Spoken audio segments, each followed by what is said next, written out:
What's up, people? So we are trying to do It's the way.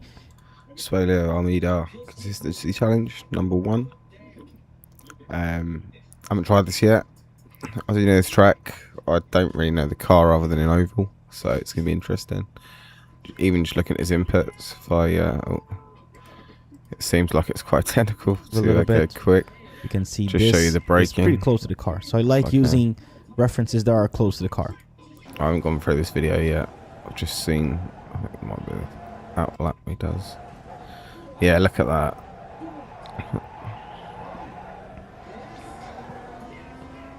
So that one wasn't too bad, but some of the corners you can see him jaggering around for quite a while before he puts the pedal to the metal. So got a lot to learn here, I think. I haven't tried it yet. I'm gonna see what time I set. I can't remember what the actual time I need to set was. Close. I think it was 1:05. Not gonna show me now. I don't know where I saw it. I think it might have been before, page before maybe. Yeah, 1:05. Yeah. So I need to hit a lap under 1:05 in this car on this weather. So let's see what we can do. I haven't looked at his lap yet. Just seeing what I can do at base. I do know this track well.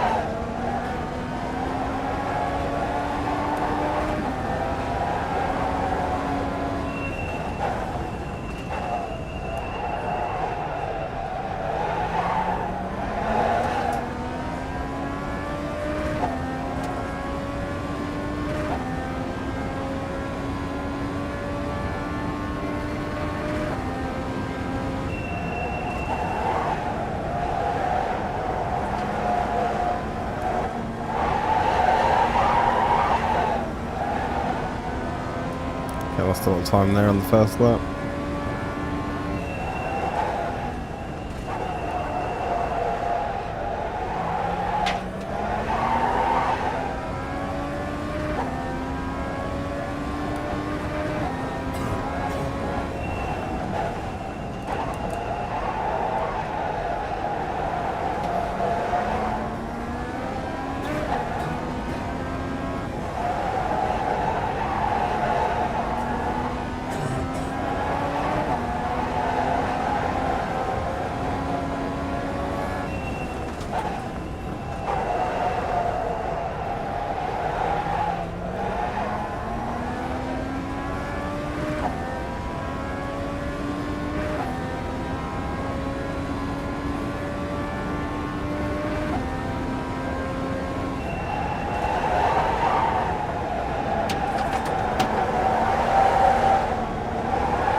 Oh, okay, we're nearly there.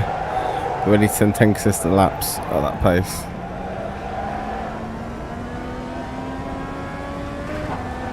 Still over a second off of his pace.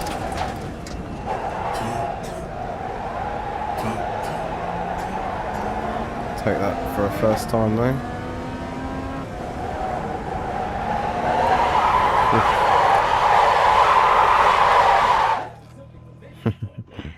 Alright. Oh, that's not too bad at all. So, I guess I'll do 10 laps, see what we get on an average.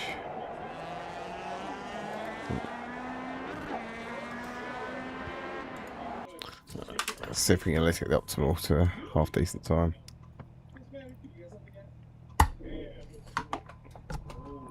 Alright, let's go. Let's see how we get on. I'll mute the mic so you don't have to listen to Shrek in the background.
I'll try and do 10 complete laps.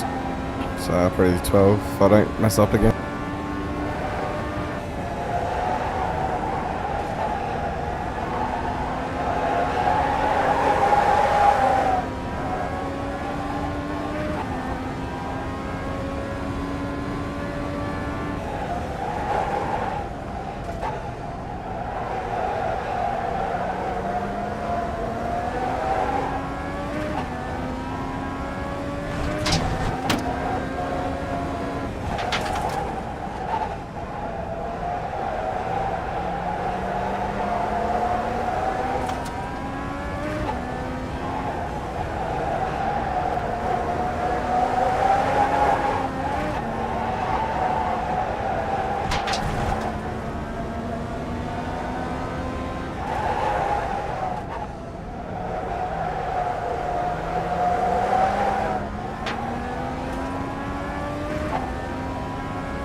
Alright, so clearly not doing it, clearly not cutting it, and got progressively worse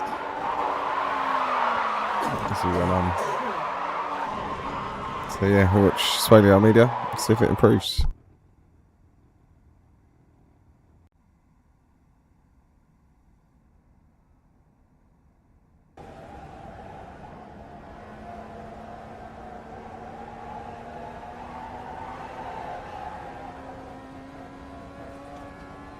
Let's go through the lap. Again, objective is consistency. Objective is managing your own risk before guessing braking a little bit too late or overdriving the car. This car punishes you a lot if you overdrive it on power or even under braking. So for turn one, what we can use here as references, we have this access road. So if we move a little bit, we can see this is pretty close to the car. So I like using references that are close to the car. That's right. It's way more reliable to use something that's directly in front of you versus something that's a little bit on the side, right? So we have this. And another thing that can really help us, because this might be too early, right? We're going to test this, but if it's too early, where are we going to brake? I like using this end of the open fence and the beginning of the closed, right? So if you have a different field of view, just imaginary line here. It can be even after, right? I don't and how relevant darker it is to patch take here multiple. as a reference as well. If it's a shape lines, which currently looking for a little bit more steering, and then a lot more steering mid corner. So this is the cool part. Mid corner, as soon as I go on power, a tiny bit of power, I can actually force the steering a little bit more. If I force the steering on brakes, the car would not like that, and you might get into a lot of oversteer. So I go induce a little bit of understeer, right? A little bit of steering and a little bit of throttle. Now, as soon as I start adding more power, the car will want to do an opening spiral. It will want to go out because it's gaining over the exit. It's leading to a little bit more towards the center. And I'm braking kind of diagonally to the inside here, just because the braking zone is so short. You can even try to bring the car a little bit more to the right, but you're going to see that the car is not going to like when you turn in. Yeah, mostly because there's no downforce in this car, so it will actually save a little trail braking if you're a beginner. So that's where to spend. That's why they have the, and then very, very, very light braking. Very good opportunity for you to practice braking what feels like 1%. And then getting back on power. Also loses a little bit of grip here, just a tiny bit. And then you can see the car sliding a tiny bit there. And now this corner is interesting. Look at how fast I turn left. Boom. And that's it. That was my peak steering. That was my peak steering. I flicked the steering left, and that's it. Now I'm only steering less. Why is that? Because that change of direction was on power. The car is gaining speed. So I should always lose rotation. It's very easy for beginners here to think I'm going to turn left and then I'm going to turn more left here at the apex. No, you're going to turn more at the, manage that by getting more rotation at first and then just let, because that's how much the grip is going to be able to long hairpin. So you can semi by the rotation. So that means you're carrying as much hands. And then now I turn a little bit more, and then you can see that I even had to do a little corrections on the exit. Makes the track look like. Let's try again now. Set that in.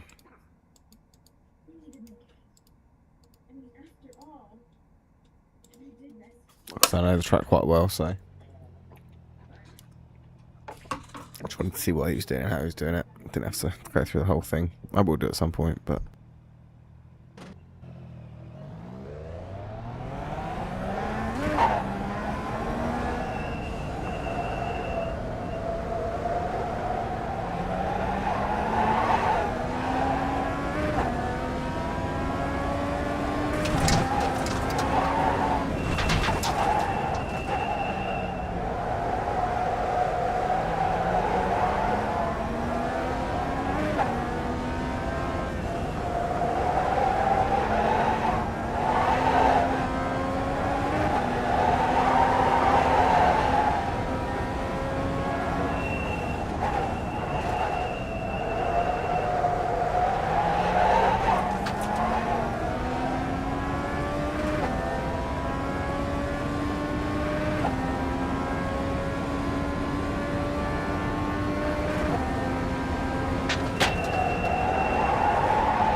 wasn't the best.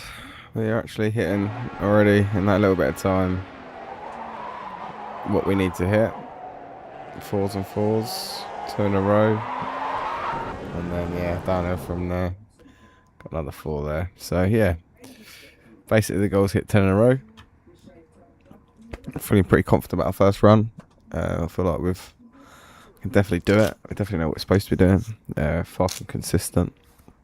But yeah, in the next session, hopefully, probably tomorrow, maybe later today. Yeah, hopefully we'll be hitting 10 consecutive laps.